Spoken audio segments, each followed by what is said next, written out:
दोस्तों, एडुटैप आपका स्वागत करता है और आज जो चैप्टर जो हम पढ़ने वाले हैं वो है सोशलाइजेशन। बहुत ही आसान चैप्टर है।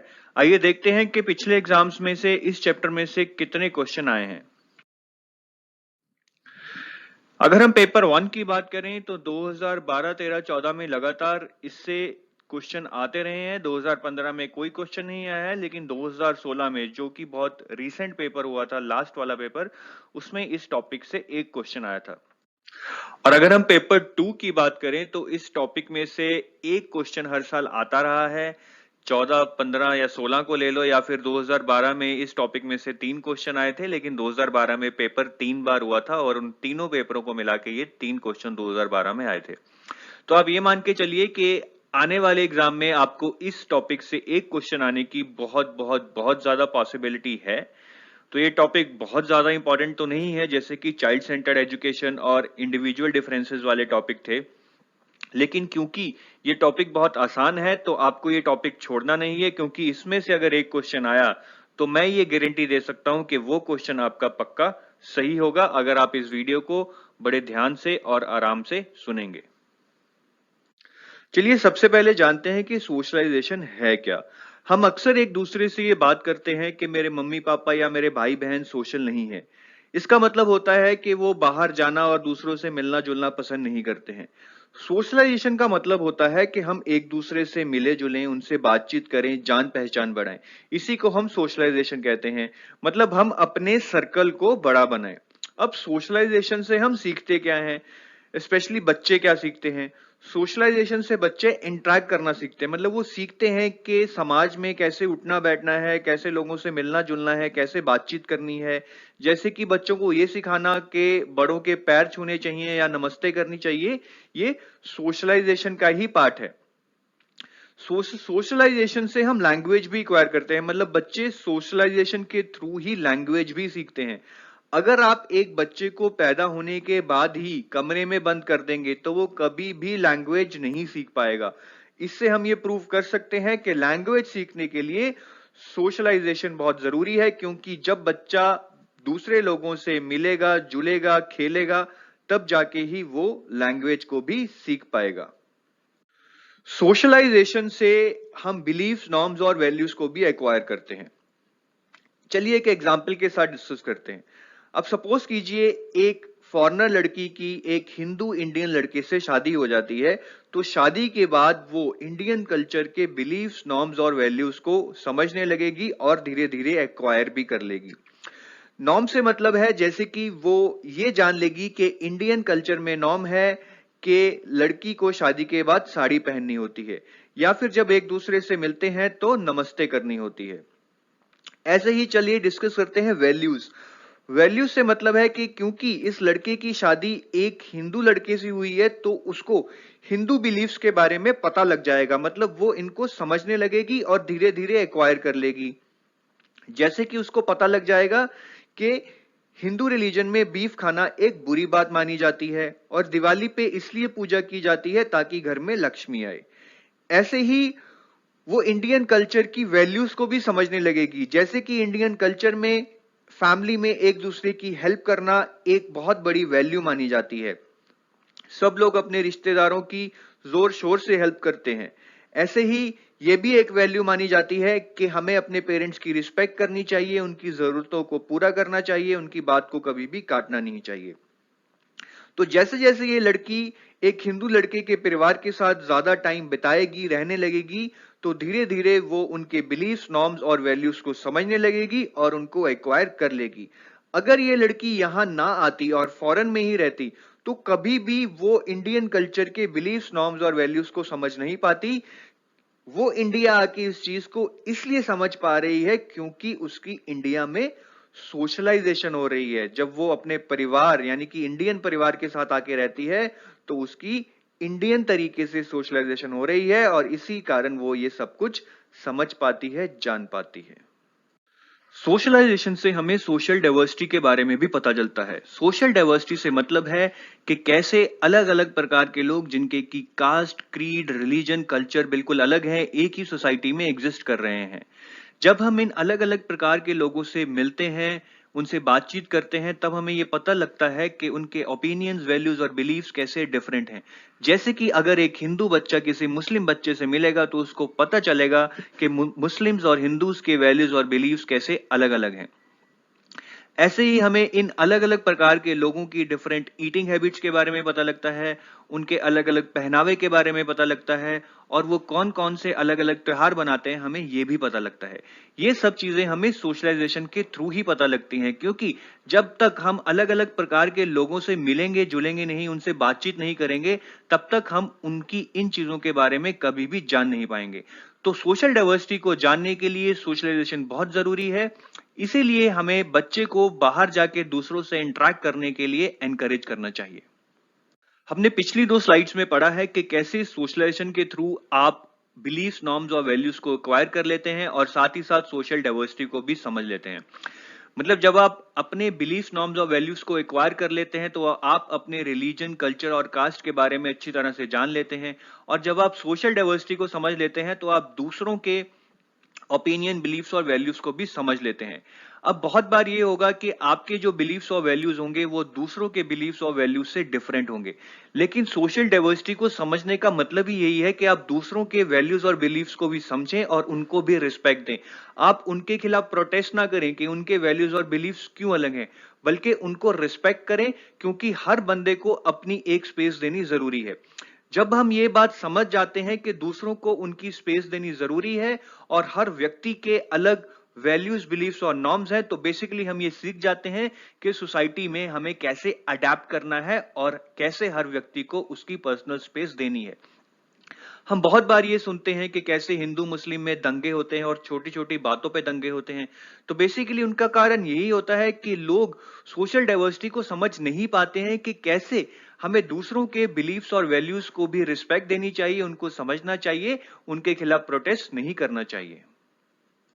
सोशलाइजेशन के थ्रू हम राइट और रॉन्ग के बारे में भी जान पाते हैं। जैसे कि जब हम अपने दादा दादी से इंटरेक्ट करते हैं, मतलब कि सोशलाइज करते हैं, तो वो हमें डिफरेंट डिफरेंट स्टोरीज सुना के बहुत सीख देते हैं कि लाइफ में क्या चीजें सही हैं, क्या गलत हैं। जैसे कि दादा दादी की स्टोरी से कई बार हमें पता चलता है कि एक दूसरे से लड़ना झगड़ना बुरी बात है, चोरी करना बुरी बात है।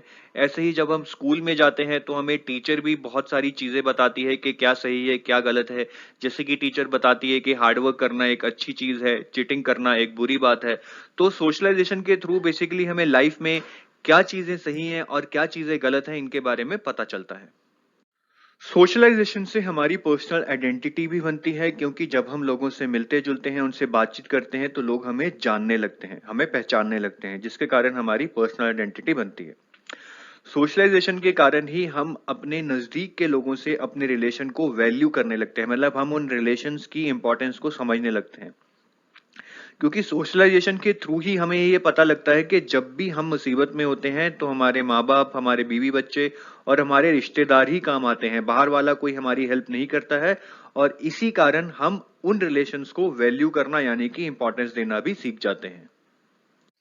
चलिए अब हम कुछ पास्ट ईयर्स क्वेश्चंस कर लेते हैं। पहला क्वेश्चन है, in the context of education socialization means, कि एजुकेशन के कॉन्टेक्स्ट में सोशलाइजेशन का क्या मतलब है। पहली ऑप्शन है creating one's own social norms. ये गलत है। सोशलाइजेशन सिर्फ ये कहती है कि हमें अपने नॉर्म्स को एक्वायर करना चाहिए, फॉलो करना चाहिए, समझना चाहिए। यह बिल्कुल भी नहीं कहती कि सब लोगों को अपने अपने सोशल नॉर्म्स क्रिएट कर लेनी चाहिए।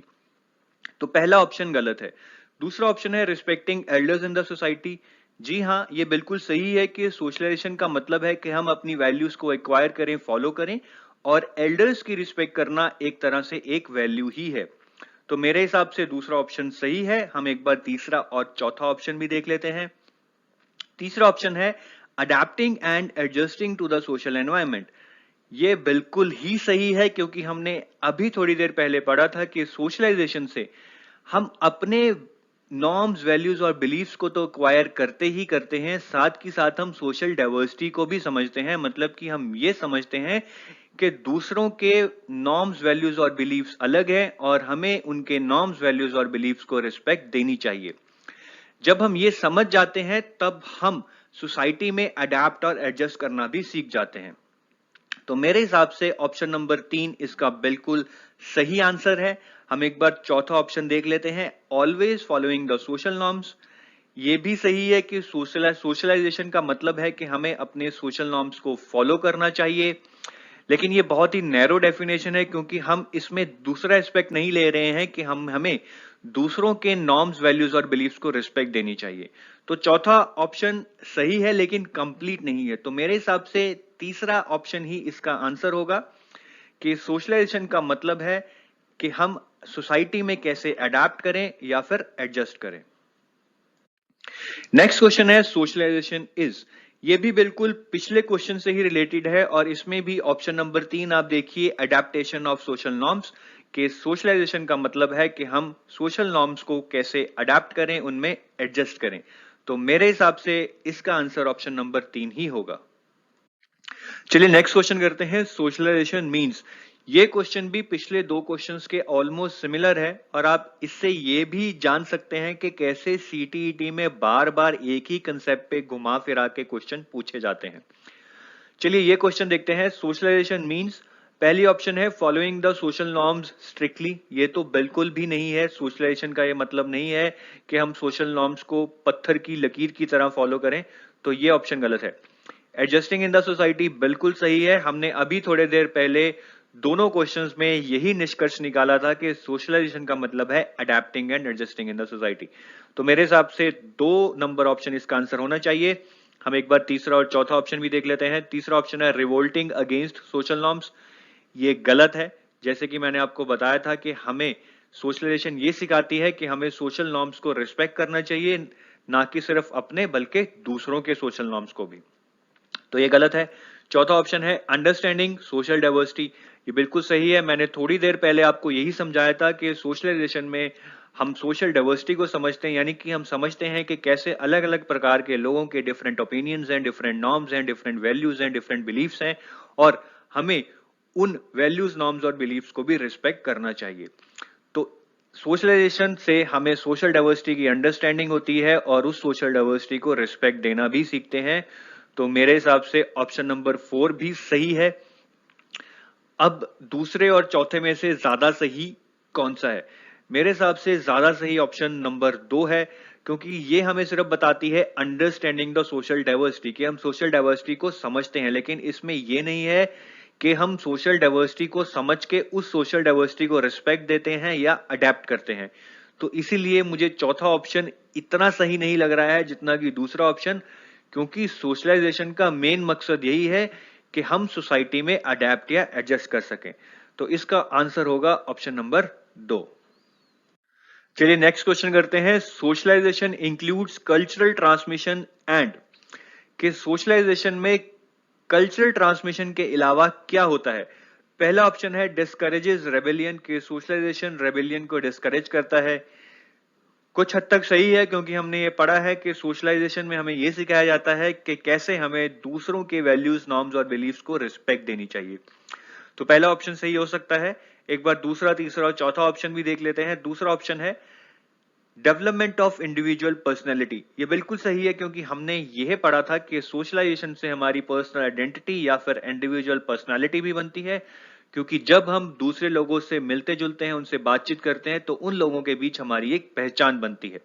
तो मेरे हिसाब से दूसरा ऑप्शन और भी सही है, पहले ऑप्शन से भी सही है, तो दूसरा ऑप्शन इसका आंसर होना चाहिए।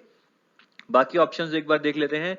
फिट्स चिल्ड्रन इनटू लेबल्स, गलत है। ये तो ऑप्शन मुझे बिल्कुल ही कॉन्टेक्स्ट में नहीं लग रहा है। प्रोवाइड्स इमोशनल सपोर्ट, ये भी कुछ हद तक सही है, क्योंकि सोशलाइजेशन से जब हमें प्रॉब्लम होती है तो हमें अपने माता पिता, बीवी बच्चों, भाई बहन से बहुत ज्यादा सपोर्ट मिलती है। तो देखिए बहुत ही कंफ्यूजिंग ऑप्शन है।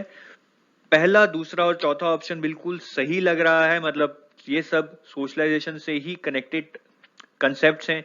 लेकिन अगर आप सबसे सही ऑप्शन ढूंढेंगे तो मुझे वो ऑप्शन नंबर 2 लग रहा है कि सोशलाइजेशन से हमें कल्चरल ट्रांसमिशन तो होता ही है, साथ ही साथ हमारी एक इंडिविजुअल पहचान या एक इंडिविजुअल पर्सनालिटी भी बनती है। तो मेरे हिसाब से ऑप्शन नंबर 2 इसका आंसर होगा।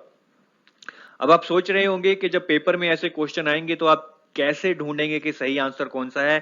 पहली बात तो ऐसे क्वेश्चन बहुत कम होते हैं कि जिनमें 3-3 ऑप्शंस में आपको कंफ्यूजन हो, तो भरोसा रखिएगा, ज्यादातर क्वेश्चन में एक ऑप्शन बहुत क्लियर कट आंसर होता है और ये क्वेश्चन बहुत पहले आया हुआ है और 2011-12 में जो क्वेश्चंस आते थे वो थोड़े ज्यादा कंफ्यूजिंग होते थे, क्योंकि तब पेपर भी इवॉल्व हो रहा था, उनको समझ नहीं थी कि किस प्रकार के क्वेश्चंस डालने हैं।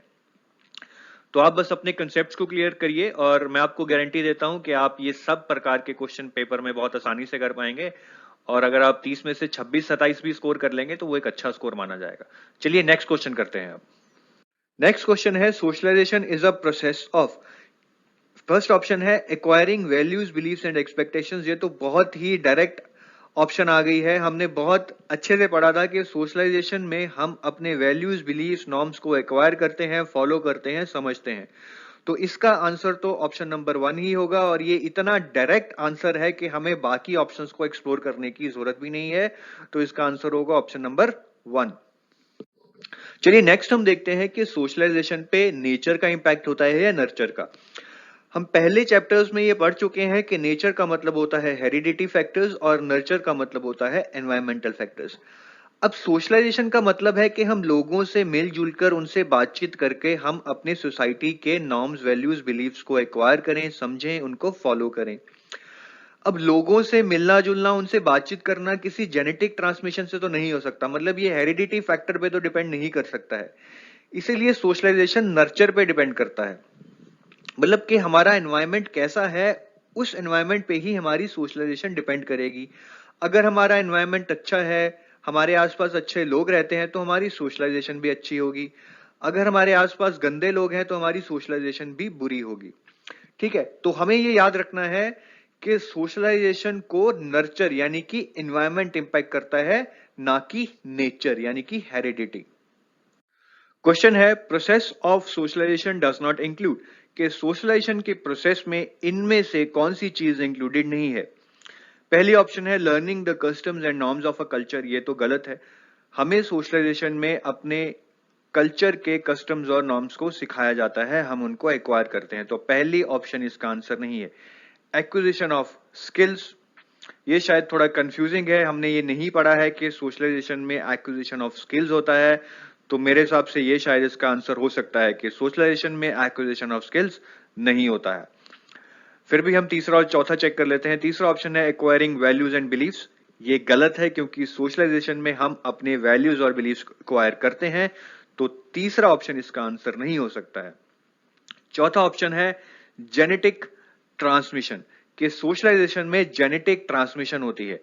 ये बिल्कुल गलत है, क्योंकि सोशलाइजेशन में जेनेट जीन्स का कुछ भी रोल नहीं है। सोशलाइजेशन का मतलब है कि हम अपने लोगों से मिलजुल कर, उनसे बातचीत करके अपने वैल्यूज, बिलीव्स, नॉर्म्स को सीखें। इनमें जेनेटिक प्रोसेस का कुछ भी रोल नहीं है, मतलब जीन्स और सोशलाइजेशन एक डिफरेंट पोल्स हैं।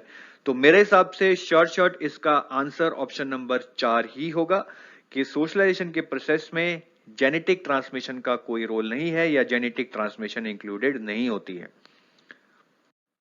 चलिए, अभी तक हमने ये पढ़ा था कि सोशलाइजेशन से हमें क्या क्या मिलता है, जैसे कि हम अपनी सोसाइटी में अडेप्ट करते हैं, एडजस्ट करते हैं, हम अपने नॉर्म्स, वैल्यूज और बिलीव्स को समझते हैं, उनको फॉलो करते हैं। लेकिन अगर सोशलाइजेशन नहीं होगी तो क्या होगा? चलिए एक एग्जांपल से समझते हैं। सपोज कीजिए जब एक बच्चा पैदा होता है तो उसके बाद हम उस बच्चे को बिल्कुल अकेला छोड़ दें और उसको एक मिनिमल डाइट दें ताकि वो जिंदा रह सके और उसके डायपर्स वगैरह चेंज करते रहें। लेकिन कोई भी उस बच्चे के साथ खेले नहीं, बात नहीं करे, उस बच्चे से कोई भी ना मिले। तो जब 6 साल बाद वो बच्चा बड़ा होगा तो वो कैसा लगेगा, मतलब उसका बिहेवियर कैसा होगा? सबसे पहले तो वो बच्चा जब 6 साल बाद बड़ा हो चुका होगा तो सबसे पहले तो उसको बोलना नहीं आता होगा, क्योंकि जब तक वो किसी से 6 साल तक मिला जुला ही नहीं है तो लैंग्वेज कहां से सीखेगा। यहां तक कि वो बाकी ह्यूमंस को देख के डरेगा, मतलब उसके लिए बाकी ह्यूमंस नॉर्मल चीज नहीं होंगे, क्योंकि उसने उनको आज तक कभी देखा ही नहीं है। उसको बाकी बच्चों की तरह गेम्स खेलनी भी नहीं आती होंगी। यहां तक कि वो स्पून से खाना भी नहीं खा पाएगा, वो अपने इमोशंस को भी नहीं एक्सप्रेस कर पाएगा। शायद उसे रोना आता हो, लेकिन उसे हंसना या फिर चिढ़ना या फिर गुस्सा करना बिल्कुल भी नहीं आता होगा। ऐसे ही जो हमारे सोसाइटी में चीजें हैं, जैसे कि सेल फोन्स, टेलीविजन, वो इनको भी नहीं समझ पाएगा और शायद इनको देख के वो बुरी तरह डर भी जाए। तो हम देख सकते हैं कि अगर इस किसी की भी सोशलाइजेशन अच्छे तरीके से ना हो तो उस पर कितना बुरा इंपैक्ट हो सकता है। बेसिकली वो कुछ भी नहीं कर पाएगा, वो कुछ भी नहीं सीख पाएगा। वो एक तरह से बस एक ह्यूमन होगा, लेकिन वो जो भी हरकतें करेगा वो किसी ह्यूमन की तरह नहीं होंगी, मतलब किसी व्यक्ति की तरह नहीं होंगी। अगर आप उसकी हरकतों को देखेंगे तो आपको लगेगा कि ये किसी और ही प्लेनेट से आया है। तो ये समझना बहुत जरूरी है, और इस एग्जाम्पल से हमने यही समझाया है कि सोशलाइजेशन हमारी लाइफ में बहुत जरूरी है।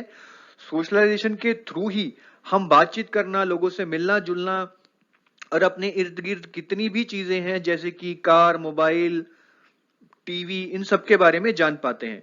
तो हमें यह ध्यान रखना है कि बच्चे की सोशलाइजेशन बहुत अच्छे तरीके से होनी चाहिए। बच्चों को एनकरेज करना चाहिए कि वो बाहर जाके अपने दोस्त बनाएं, बाकी लोगों से मिले जुलें, उनके साथ खेलें, क्योंकि यही करने से उनकी प्रॉपर सोशलाइजेशन होगी।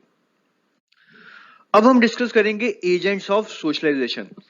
एजेंट्स ऑफ सोशलाइजेशन से मतलब है कि वो कौन सी ऐसी एजेंसीज हैं, वो कौन से ऐसे लोग हैं जो सोशलाइजेशन में हमारी हेल्प करते हैं। एजेंट्स ऑफ सोशलाइजेशन को बेसिकली दो कैटेगरीज में बांटा गया है, एक है प्राइमरी, एक है सेकेंडरी।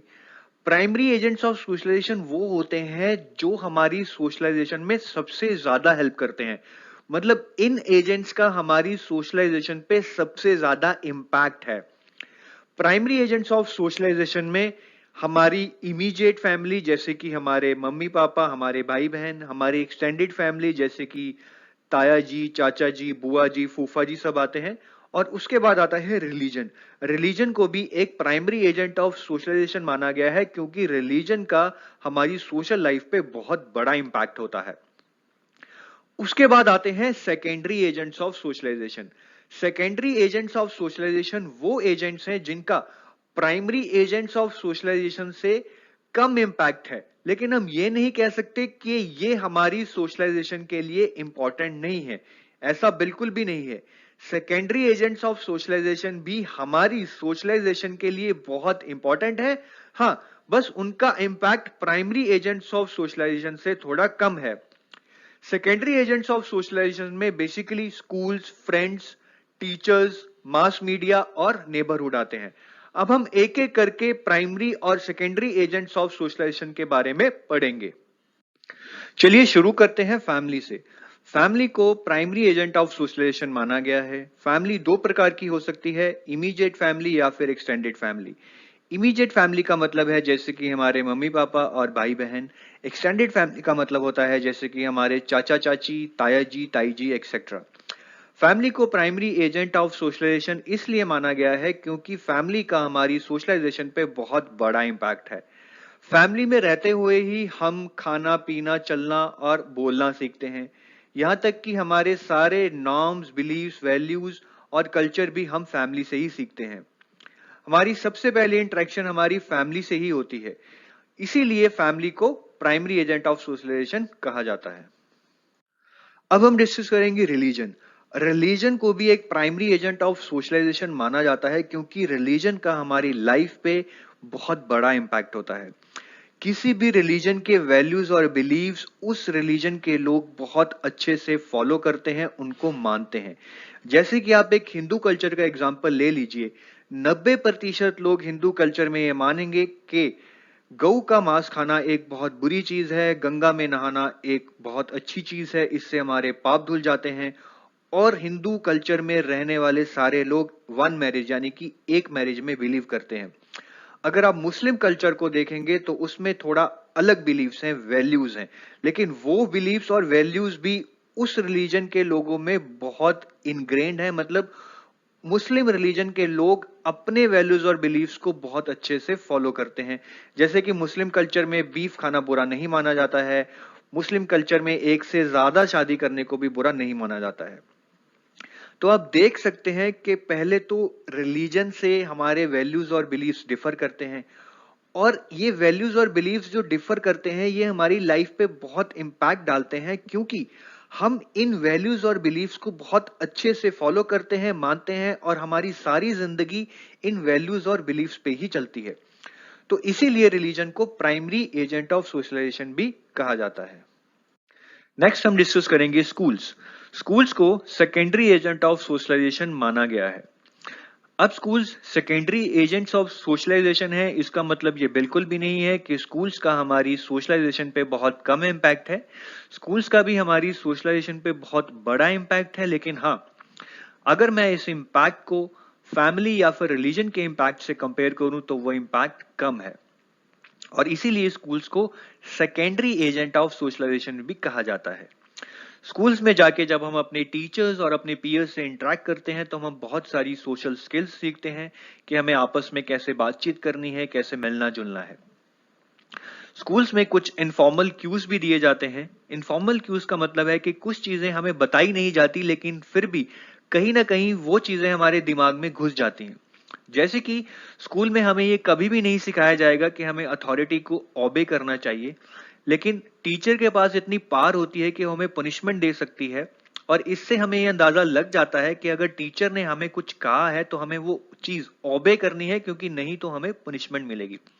तो ये बात कहीं ना कहीं हमारे दिमाग में घुस जाती है कि हमें अथॉरिटी को ओबे करना है। नेक्स्ट हम डिस्कस करेंगे पीयर ग्रुप।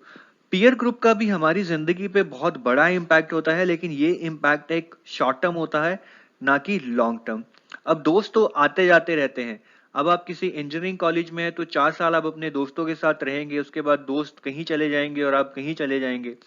तो दोस्त तो आते जाते रहते हैं, लेकिन आपका रिश्ता आपके माँ बाप या आपके भाई बहन से हमेशा के लिए होता है। तो इसीलिए हालांकि पीयर ग्रुप का आपकी लाइफ पे बहुत बड़ा इम्पैक्ट पड़ता है, लेकिन फिर भी पीयर ग्रुप को एक सेकेंडरी एजेंट ऑफ सोशलाइजेशन माना जाता है। जब आप अपने पीयर ग्रुप के साथ सोशलाइज करते हैं तो शायद आपको कुछ ऐसे नॉर्म्स और वैल्यूज का सामना करना पड़ता है जो आपके टीचर्स और पेरेंट्स के नॉर्म्स और वैल्यूज से कॉन्फ्लिक्टिंग हो।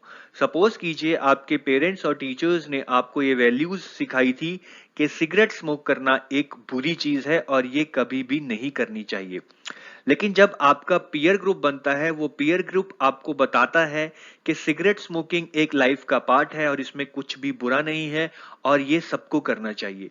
तो आपके अंदर एक कॉन्फ्लिक्ट अराइज होगी कि कौन सही है, क्योंकि आपके टीचर्स और पेरेंट्स ने बताया है कि सिगरेट स्मोकिंग गलत है, लेकिन आपका पीयर ग्रुप आपको बता रहा है कि सिगरेट स्मोकिंग एक नॉर्मल चीज है और सोसाइटी का पार्ट है। तो बेसिकली ये बहुत ध्यान रखना होता है कि जब बच्चा सोशलाइजेशन करे तो वो एक ऐसे पीयर ग्रुप के साथ सोशलाइजेशन करे जो पीयर ग्रुप उसको अच्छी चीजें सिखाए, बल्कि ना कि बुरी चीजें सिखाए। तो पेरेंट्स को ये हमेशा ध्यान रखना चाहिए कि उस बच्चे के दोस्त कैसे हैं, क्या वो सही संगति में भी है या नहीं। मास मीडिया का भी हमारे सोशलाइजेशन पे बहुत बड़ा इम्पैक्ट पड़ता है। मास मीडिया से बच्चे बहुत कुछ सीखते हैं। ये चीजें अच्छी भी हो सकती हैं और बुरी भी हो सकती हैं। जैसे कि कुछ संस्कारी सीरियल्स को देख के बच्चे अच्छी चीजें सीख सकते हैं कि जैसे एल्डर्स की रिस्पेक्ट करनी चाहिए, एक दूसरे की हेल्प करनी चाहिए। लेकिन साथ ही साथ हम देखते हैं कि आजकल टीवी पे बहुत कुछ बुरा भी दिखाया जाता है, जैसे कि लूटपाट की खबरें, मर्डर की खबरें, यहाँ तक कि हिंदू मुस्लिम के बीच होने वाले दंगों को भी एक अलग शक्ल देके प्रसारित किया जाता है। तो इससे बच्चों के दिमाग पर बहुत बुरा असर पड़ता है और उनकी सोशलाइजेशन पे बहुत गंदा इम्पैक्ट पड़ सकता है। तो इसलिए एज अ सोसाइटी हमें ये समझना चाहिए कि मास मीडिया एक इम्पॉर्टेंट मीडियम है सोशलाइजेशन का, और हमें ये कंस्ट्रेंट रखना चाहिए बच्चों पे कि वो किन चैनल्स को देखें और किन चैनल्स को ना देखें। कम्युनिटी और नेबरहुड का भी आपकी सोशलाइजेशन पे बहुत बड़ा इम्पैक्ट पड़ता है। अब सपोज कीजिए एक बच्चा एक अच्छी कम्युनिटी और नेबरहुड में रह रहा है जहाँ पे सब पढ़े लिखे और अच्छे लोग रहते हैं, और दूसरा बच्चा एक गंदी कम्युनिटी और नेबरहुड में रहता है जहाँ की अनपढ़ लोग रहते हैं और हमेशा लड़ते झगड़ते रहते हैं। तो आप ये अंदाजा लगा सकते हैं कि जो बच्चा अच्छी कम्युनिटी और नेबरहुड में रह रहा है उसकी सोशलाइजेशन भी अच्छी होगी, वो सारी अच्छी चीजें सीखेगा, एज कंपेयर टू दूसरा बच्चा जो कि एक गंदे नेबरहुड में रह रहा है, वो सारी गंदी चीजें ही सीखेगा और बहुत ज्यादा पॉसिबिलिटी है कि आगे जाके वो भी लूटपाट जैसे काम करने लगे। नेक्स्ट क्वेश्चन है which of the following is true of school and socialization, कि इनमें से कौन सी स्टेटमेंट स्कूल और सोशलाइजेशन के कॉन्टेक्स्ट में सही है। पहली ऑप्शन है school is an important agent of socialization. जी हाँ, ये स्टेटमेंट सही है। बाकी स्टेटमेंट्स चेक कर लेते हैं। School does not play any role in socialization, ये गलत है। School plays a very little role in socialization, ये भी गलत है, क्योंकि स्कूल हमारी सोशलाइजेशन में बहुत इंपॉर्टेंट रोल प्ले करता है। फोर्थ है school is the first primary agent of socialization. ये गलत है। स्कूल तो पहली बात प्राइमरी एजेंट ऑफ सोशलाइजेशन है ही नहीं, स्कूल एक सेकेंडरी एजेंट ऑफ सोशलाइजेशन है। तो इसका आंसर होगा ऑप्शन नंबर 1। चलिए नेक्स्ट क्वेश्चन करते हैं। Which of the following are secondary agents of socialization, कि इनमें से कौन से सोशलाइजेशन के सेकेंडरी एजेंट्स हैं। पहला है school and immediate family members. गलत है, क्योंकि immediate family members primary agent of socialization है। दूसरा है फैमिली एंड रिलेटिव्स। ये भी गलत है, क्योंकि हमने पढ़ा था कि इमीडिएट फैमिली यानी कि फैमिली और एक्सटेंडेड फैमिली यानी कि relatives primary agent of socialization है। तो ये गलत है। फैमिली एंड नेबरहुड, ये भी गलत है, क्योंकि family secondary agent of socialization नहीं है। फोर्थ ऑप्शन है स्कूल एंड नेबरहुड। ये बिल्कुल सही है, क्योंकि स्कूल और नेबरहुड दोनों ही सेकेंडरी एजेंट ऑफ सोशलाइजेशन है। तो इसका आंसर होगा ऑप्शन नंबर 4। अब हम सोशलाइजेशन थ्योरीज के बारे में जानते हैं, मतलब वो कौन व्यक्ति हैं जिन्होंने बच्चे की डेवलपमेंट के लिए सोशल इंटरेक्शन को इंपॉर्टेंस दी है। पहले हैं एल्बर्ट बंडूरा, जिन्होंने सोशल लर्निंग थ्योरी दी है। हम इस थ्योरी के बारे में आगे जाके पढ़ेंगे। दूसरे हैं लेव विगोत्स्की, जिनकी हम सोशल कल्चरल थ्योरी के बारे में ऑलरेडी पढ़ चुके हैं। अब हमने सोशलाइजेशन के बारे में अच्छे से समझ लिया है कि सोशलाइजेशन होती क्या है। फिर हमने ये भी समझ लिया है कि प्राइमरी और सेकेंडरी एजेंट्स ऑफ सोशलाइजेशन है क्या। अब टीचर्स और पेरेंट्स पे इसका क्या इम्प्लीकेशन है। सबसे पहले तो ये है कि बच्चे जो होते हैं वो ईगो सेंट्रिक होते हैं। जब वो छोटे होते हैं तो अपने टॉयज से बहुत ज्यादा प्यार करते हैं, वो किसी से भी उन टॉयज को शेयर नहीं करते और उनको ये लगता है कि उनकी हर जिद पूरी होनी चाहिए। तो ये जो ईगो सेंट्रिक स्टेट होता है बच्चे का, ये सोशलाइजेशन से ही ठीक होता है। जैसे जैसे बच्चा सोशल इंटरेक्शन करता है, उसको पता लगता है कि बाकी लोग भी इस दुनिया में एग्जिस्ट करते हैं। उसको ये भी समझ आता है कि इन लोगों के साथ कैसे इंटरेक्ट करना है। उसको ये भी समझ आता है कि उन लोगों के साथ उसकी जो रिलेशनशिप है उसको कैसे वैल्यू करना है और दूसरे लोगों को कैसे खुशी देनी है। तो बेसिकली जब बच्चा सोशल इंटरेक्शन करता है तो धीरे धीरे उसका ईगो सेंट्रिज्म, मतलब जो उसकी ईगोनेस है, वो धीरे धीरे कम होती रहती है। इसीलिए टीचर्स और पेरेंट्स को चाहिए कि बच्चों को एनकरेज करें कि वो सोशल इंटरेक्शन करें, मतलब वो अपने टीचर से सोशली इंटरेक्ट करें, घर में बाकी लोगों से सोशली इंटरेक्ट करें और बाहर जाके अच्छे दोस्त बनाएं जिनसे वो सोशली इंटरेक्ट करें। दूसरी इंप्लीकेशन ये है कि बच्चा टीचर्स और पेरेंट्स को अपने लिए रोल मॉडल मानता है, मतलब जो चीजें पेरेंट्स और टीचर्स करते हैं बच्चा उन चीजों को इमिटेट करता है। इसलिए पेरेंट्स और टीचर्स को चाहिए कि वो क्लास में सही बिहेवियर एग्जिबिट करें, क्योंकि बच्चा भी उनको देख के वो चीजें सीखेगा। जैसे कि टीचर्स को क्लास में गुस्सा नहीं करना चाहिए, क्योंकि अगर वो गुस्सा करेंगी तो बच्चा भी आगे जाके गुस्सा करने लगेगा। बहुत सारे घरों में ये भी देखा जाता है कि कई बार जब किसी का फोन आता है तो माँ बाप बच्चे को ये झूठ बोलने के लिए कह देते हैं कि पापा घर पे नहीं है। ये उस वक्त तो बहुत छोटी सी चीज लगती है, लेकिन बच्चे पे इसका बहुत बड़ा इम्पैक्ट हो सकता है। इससे बच्चा आगे जाके झूठ बोल सकता है और जिसके बहुत बुरे रेपरकशंस हो सकते हैं। तो पेरेंट्स और टीचर्स को ये बहुत अच्छे से ध्यान रखना है कि वो कोई भी ऐसा बुरा बिहेवियर बच्चे के सामने ना एग्जिबिट करें जिसको बच्चा इमिटेट करने से प्रॉब्लम में पड़ सकता है। तीसरी इंप्लीकेशन ये है कि टीचर्स को बच्चों के बीच ग्रुप एक्टिविटीज एनकरेज करनी चाहिए, क्योंकि ग्रुप एक्टिविटीज में बच्चे एक दूसरे के साथ जब मिलकर काम करते हैं तो बेसिकली उनको ये पता लगता है कि कैसे उनको एक दूसरे को समझना है और एक दूसरे के साथ मिलकर काम करना है। इससे उनकी ईगो भी कम होती है, क्योंकि जब वो एक दूसरे के साथ मिलकर काम करते हैं तो उनको ये पता लग जाता है कि कैसे हर बंदा अलग है, हर बंदे की अलग ओपिनियन है, हर बंदे के अलग वैल्यूज और बिलीव्स हैं और वो उनको रिस्पेक्ट करना भी सीख जाते हैं। बेसिकली वो एक एडजस्टमेंट करना सीख जाते हैं, जो कि बहुत जरूरी है और इसीलिए टीचर्स को क्लास में ग्रुप एक्टिविटीज को एनकरेज करना चाहिए। नेक्स्ट जो इम्प्लीकेशन है वो है इंटरकास्ट रेदर देन इंट्राकास्ट। इसका मतलब है कि सभी कास्ट के बच्चों को आपस में मिलजुल कर रहना चाहिए, जिसको हम इंटरकास्ट मिक्सिंग भी कहते हैं।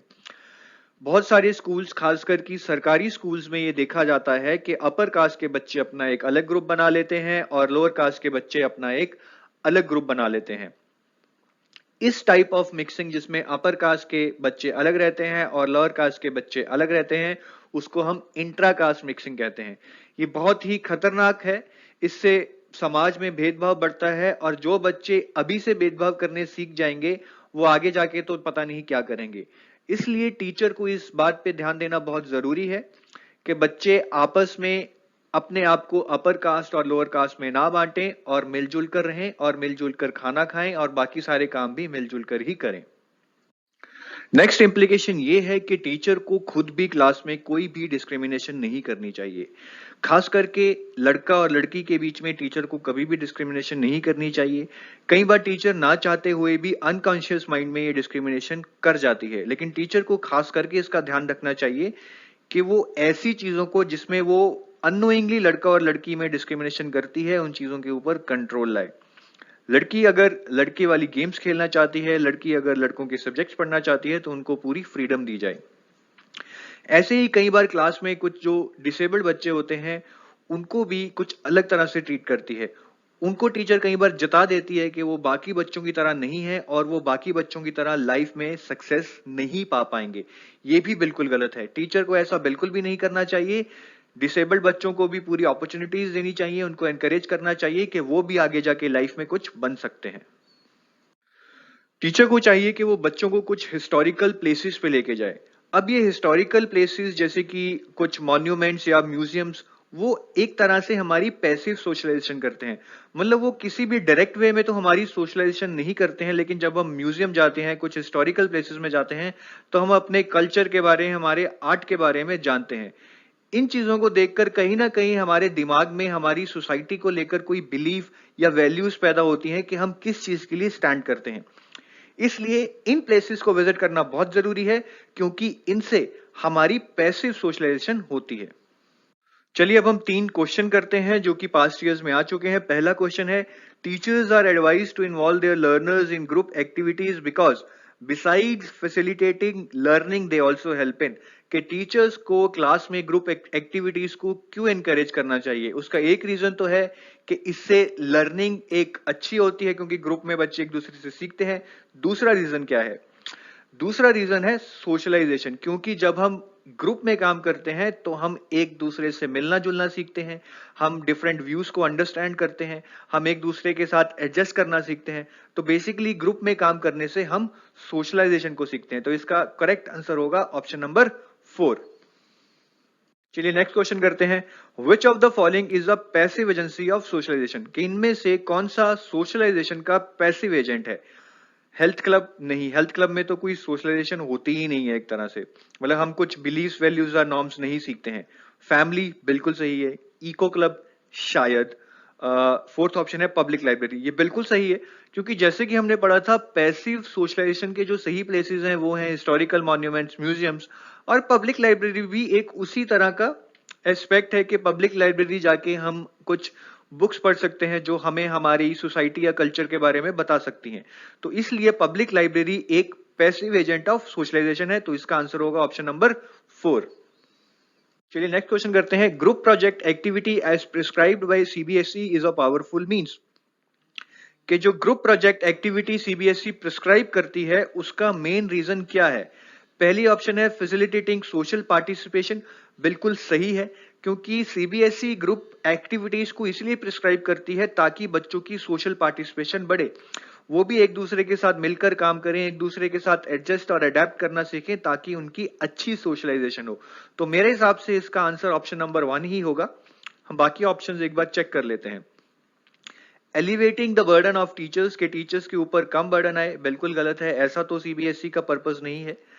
Relieving the stress caused due to routine teaching, ये भी गलत है।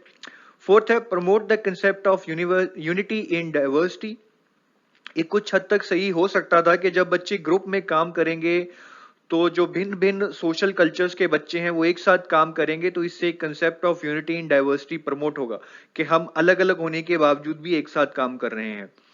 लेकिन अगर आप फर्स्ट और फोर्थ ऑप्शन में से देखें तो फर्स्ट ऑप्शन बहुत ही डायरेक्ट ऑप्शन है और सही ऑप्शन है कि ग्रुप एक्टिविटी प्रिस्क्राइब करने का सोल रीजन है ताकि सोशल पार्टिसिपेशन अच्छी हो और बच्चे एक दूसरे के साथ एडजस्ट और अडेप्ट करना सीखें, यानी कि सोशलाइजेशन सीखें। तो इसका आंसर होगा option number 1। Guys, thank you for watching this video.